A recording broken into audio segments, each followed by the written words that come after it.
please, call me Giuseppe. Okay, Giuseppe. Yes. So Hi, where who's do you come from? Oh, I'm from Spormaggiore, Italy. Where's that? It is up in the Dolomites of Italy, up in the mountains, yes. Ah, interesting. The Trentino, Okay. Trentino region. Used to be Austria. Austria? Yeah, and after World War I, it became part of Italy. Yes. Interesting. Okay. Mm-hmm. So, I hear you are a professor? Yes, sort of. I'm a bit retired now. Yeah. Yeah, but I teach a little at University of Trento. Yes. Yes. I teach physics, yeah. Physics.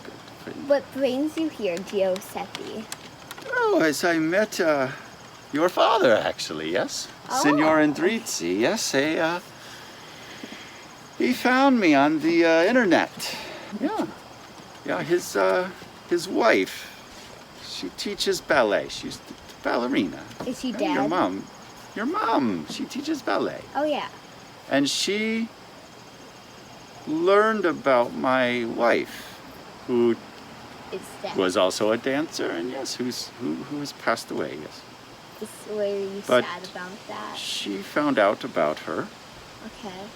yeah, and then found out about me, and told your dad, and then he looked me up, and we had a nice talk, yes. It's been nice to get to know your father, yes. Oh. Well, okay. So, I hear you went on a trip. Yeah, your dad told you about my journey, huh? Yes.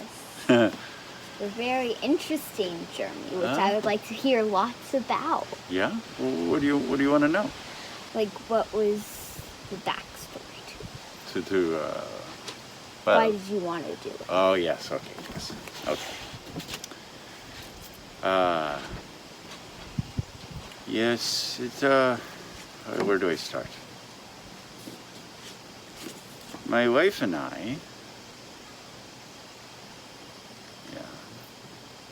we were very sad with the world. And it was after World War II, see, and we were in the middle of it. My home was on a mountain, and we had caves in the mountain, and we made much bigger caves during the war. And it's where lots of people hid from the Nazis. And after the war, we saw how that ended in Hiroshima, Nagasaki, and all the bombings everywhere. How would you say? And we were just sad. Yeah, we were sad at the world, and we had a crazy idea, was take life somewhere else, and we can talk more if you wish, but what did you want to say? Yes, sir. So, about your journey, you traveled light years, or close to that anyway, didn't you? And Yes. that Quite a distance. increased that, and your time passed Your dad told you. faster than the time that was passing here on Earth. Actually, my time I think went a little slower. Yes. Slower? Yeah, and because I was going very fast. See, I built rockets, and people had made rockets and put bombs on them. Yes, and they were quite effective. I just took that and modified it a bit. Yeah, and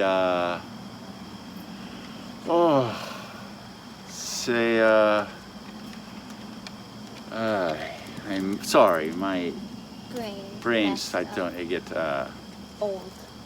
yes, and the travel, I think did Yes. some things to it, yeah.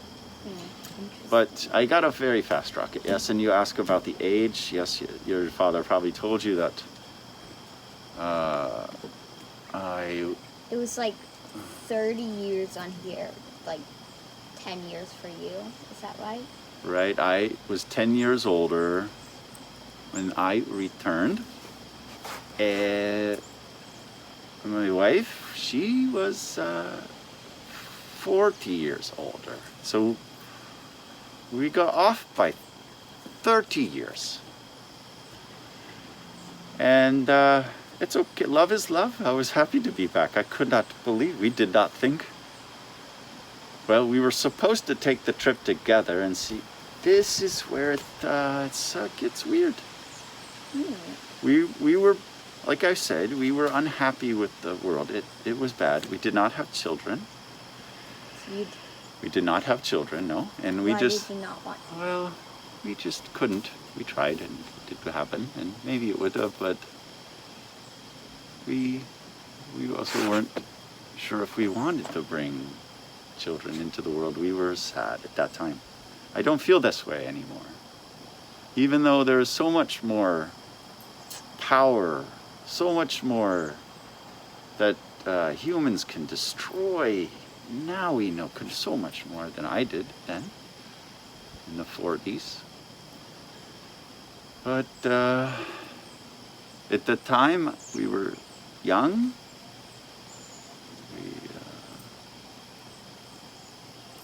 When I left, I was 35. We were both 35. And when I came back, I was 45 about. It was about 10 years for me gone. But my wife, she was 40 years older, yes, because when I came here, they said it's 1985. No, 1995. When I landed, it was 1995. But I left in 1955. So, and my clock on my trip was 10 years more. And I was 10 years older. I should be 100. But I'm more 70. I'm 70. So, yeah. A wild trip, yes. And we had this crazy idea. See, it's I don't know how much science you've studied in school. I don't know how much your dad explained to you. He knows a little bit. A little bit. Yeah, a little bit. We've had good conversations. He's taught me a lot because much has been learned. He did this. He sequenced DNA. Yes, I just knew about it.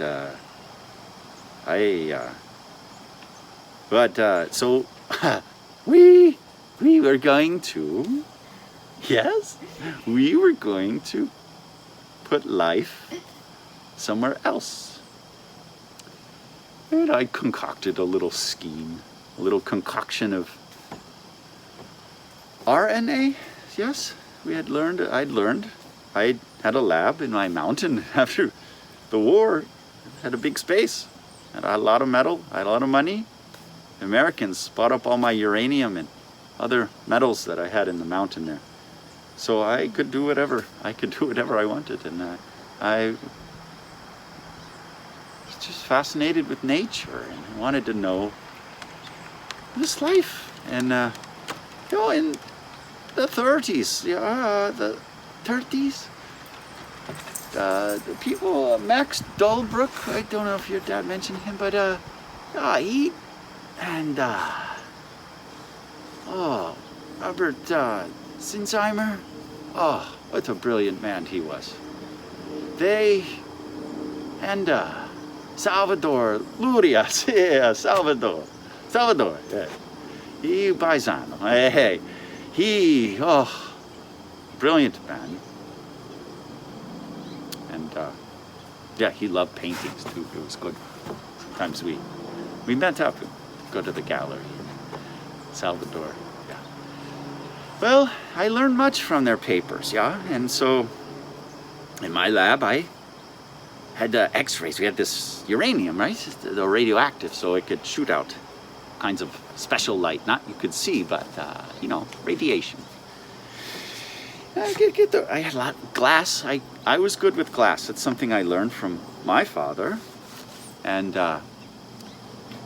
glass. Like, did you make things with glass? Like Yeah, pots? my family back is they grinded microscope lenses. See? Yeah, microscope lenses. That's random. Well, it's probably where I got some of my scientific curiosity too. But yeah, they're very good at special glass. So I could make filters. I can get just the right X-rays, and I saw that double helix. That's DNA.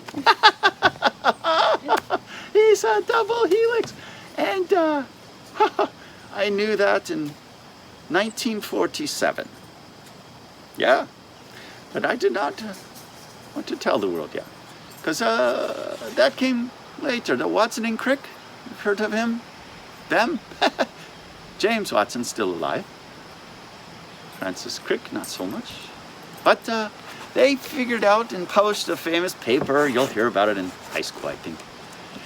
And they did good. You know, they should have given Rosalind Franklin some credit for that, I think. It gets me a little boiled.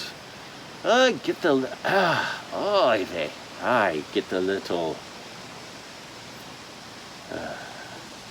yeah, sorry. But, yeah, she was the good with the X-rays, and, well, I did what she did, essentially. I just did a little earlier than she did. And, oh, is that your dog? Oh, yeah, sorry. She's What a a little... fine puppy you have. Actually, she's not a puppy anymore. No, she just yeah. barks. She's scaring the squirrels, huh? Well, yeah, so I did the DNA and I figured it out, and I just didn't want to tell people because It could do bad with it? I wasn't sure. I just thought, I worry a lot, you know? And I thought that, yeah, people would figure it out eventually. They would. I just, I guess I didn't want to be the one to tell them. It is very powerful, this DNA. So this DNA, see, yes, it makes the viruses. And we knew that if you put the DNA for a virus, if you put just the DNA in a cell, then that cell makes the virus. And so when I discovered this, and I got enzymes that I could cut and paste the DNA together, I thought, people will do this one day. And then I thought about the bombs.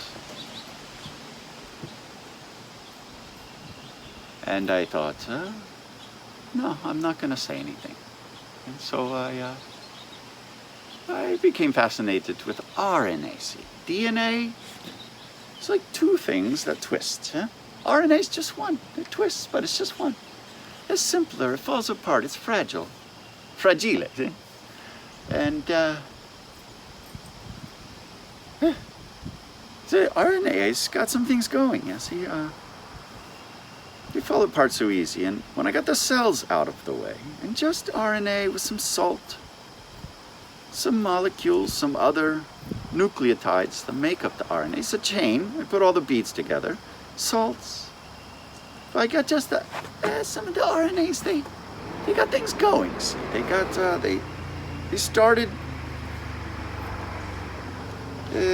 copying, yeah, replicating, and I thought, oh, this is what people thought about this. They thought we got these RNA.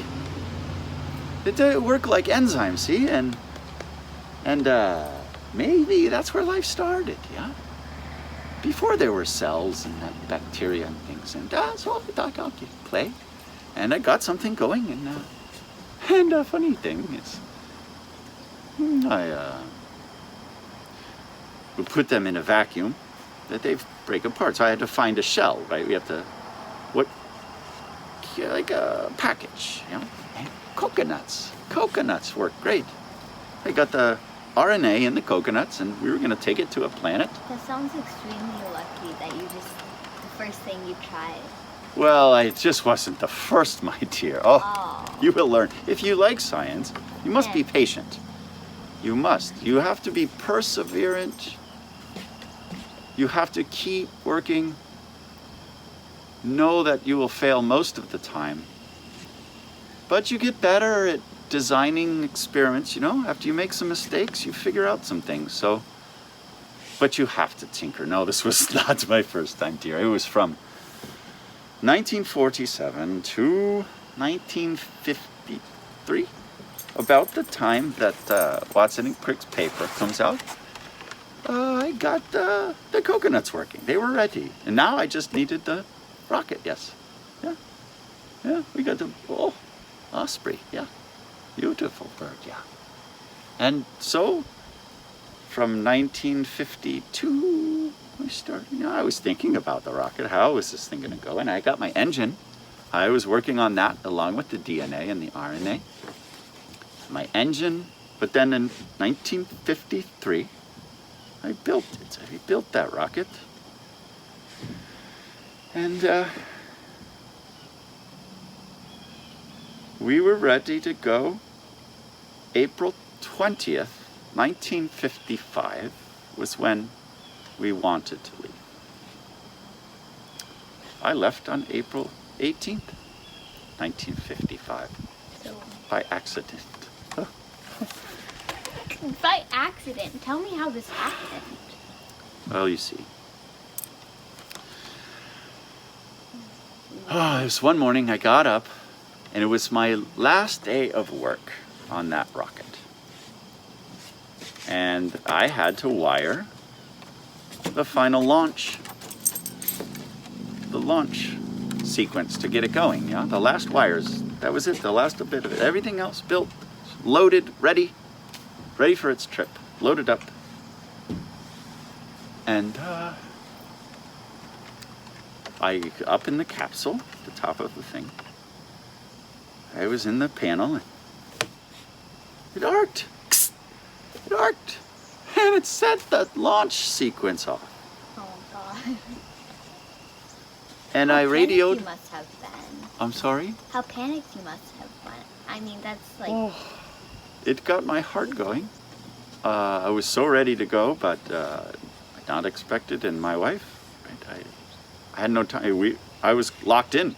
Hatch was closed. I couldn't get out at this point. So I radio her with the radio. And I say, don't know if I'll see you again. I love you, and we said our goodbyes. And because we didn't even think we'd take off. By the time this rocket goes up, we'll probably die there. But if this crazy thing worked, it was planned out for me to go to Alpha Centauri. Did your dad tell you about this? Do you know about Alpha Centauri? It's the closest star.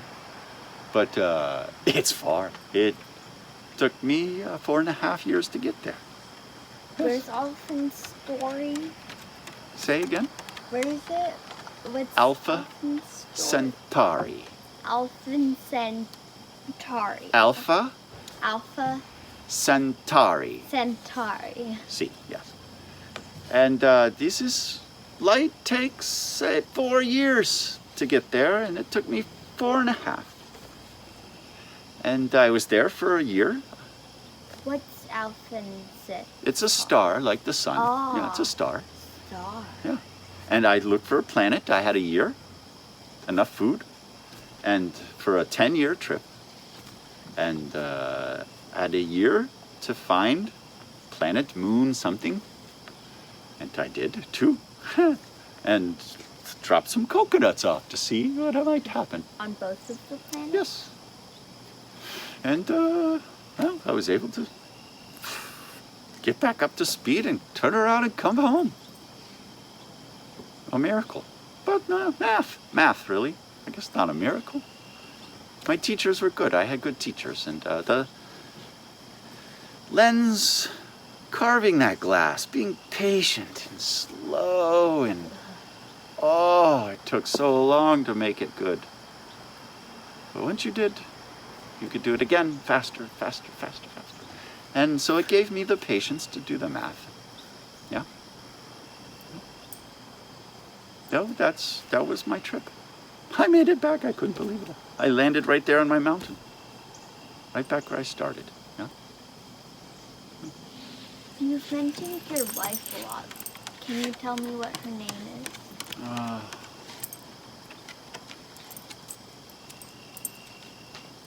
Anna Maria.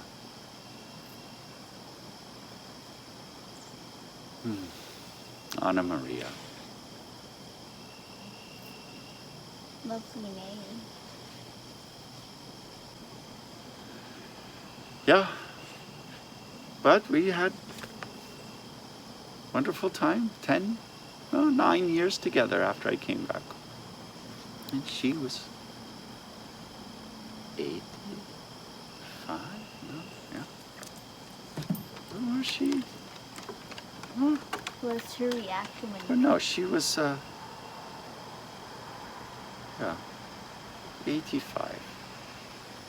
How did you find out when you were back? Did you go to her? Oh, no, my brain not good. She was 75 when I reunited in 1995. She was 75, and yeah. Your question again? I'm sorry. How did she find out you were back? Did you go to her? Did you find her? Did she find you? I landed in the backyard. She was having a ballet class. It was the end of her ballet class. Oh. She was still teaching at 75, and she had children run out. What is that noise? And she got the hatch open, and we looked at each other, and our eyes knew. But we had a laugh, yeah. And some 9 wonderful years after. And she died in 2004. Yeah. 2004 she passed away. Which was how many years ago? Well, it's 2020, right? So 16 years ago she died. Oh, yes. Yeah. Well, any other questions for me at all, or? Well, It's lovely talking to you. Ask very nice questions. I think that your story is very interesting. What do you think, yeah? And maybe if we could use some more of your information, if you could help tell us a little more about what happened, we could possibly make some sort of video on it about. Huh? Oh, I don't know if I want to, you want me like explain how the rocket worked? Or, No. Like a music video. Oh, do you have a song? Yes, Oh, we do. really? Yeah. Oh, And it good. just happens to fit perfectly with your story. Really? I don't know how it happened, but What's the song called? Uncle Joe. And it just happens that your name's like Giuseppe!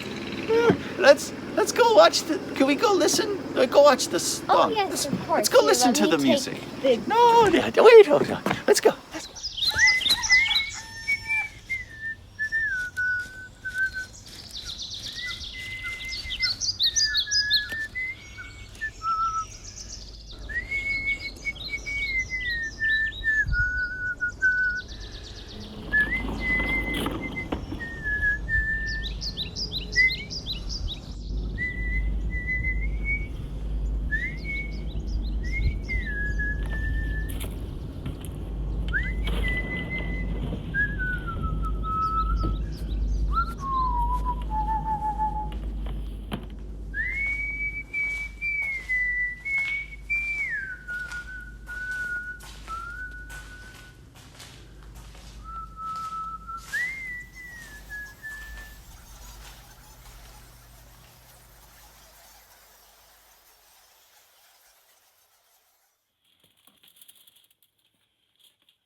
past.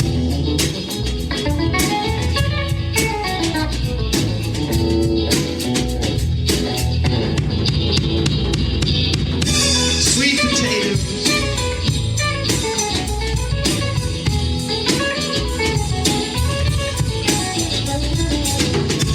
Coconuts.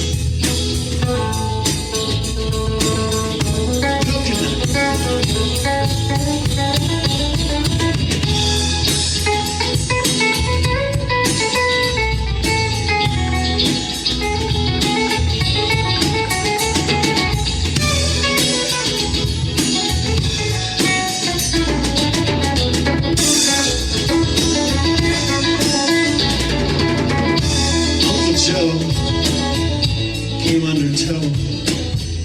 undertow to the sea and the mountain were some Spaniards and Africans.